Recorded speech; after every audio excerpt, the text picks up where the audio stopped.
র্যাবের টিএফআই সেলে গুম নির্যাতনের অভিযোগে শেখ হাসিনা সহ ১৭ জনের অভিযোগ গঠনের আদেশ ২৩ ডিসেম্বর নির্ধারণ করেছে ট্রাইব্যুনাল ১। এর আগে আসামি ৩ জন সেনা কর্মকর্তার আইনজীবী অভিযোগ গঠন থেকে অব্যাহতি আবেদন শুনানি করতে চেয়ে আবেদন করলে ট্রাইব্যুনাল আদেশের তারিখ পিছিয়ে দেয়।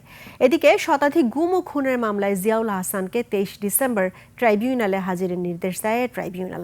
শতাধিক চেয়ারম্যান বিচারপতি গোলাম মুর্তুজা মজুমদারের নেতৃত্বে ৩ সদস্যের বেঞ্চ এ আদেশ দেন। বিস্তারিত শাকের আরজুর রিপোর্টে। কড়া নিরাপত্তার মধ্য দিয়ে আন্তর্জাতিক অপরাধ ট্রাইব্যুনালে হাজির করা হয় ১০ সেনা কর্মকর্তাকে। এজলাস বসার পর শুরুতেই ৭ সেনার পক্ষে আইনজীবী তবারক হোসেন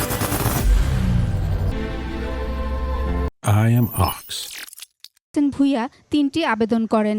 একটি জামিন আবেদন, টিএফআই সেল পরিদর্শন ও কিছু তথ্যের কাগজপত্র চেয়ে আবেদন করেন। প্রসিকিউশন যদি বলে যে আমরা এটা ডিলে করতেছি, তাহলে তো আমিও বলতে পারি যে তিনি তাড়াহুড়া করতেছে। What is the motive? I want to do justice, এবং সেই জন্য আমার যেই পরিমাণ সময় দরকার রিজনেবলি আমি সেই সময়টুকু চাচ্ছি। অপর ৩ সেনা কর্মকর্তার আইনজীবী মনসুরুল হক চৌধুরী অভিযোগ গঠন থেকে অব্যাহতি চেয়ে আবেদন করেন।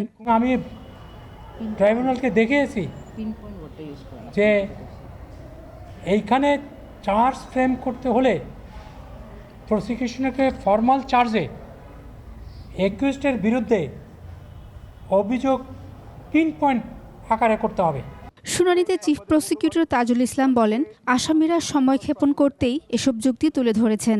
পরে সাংবাদিকদের ব্রিফিং করেন প্রসিকিউটর মাহাদি শাইক।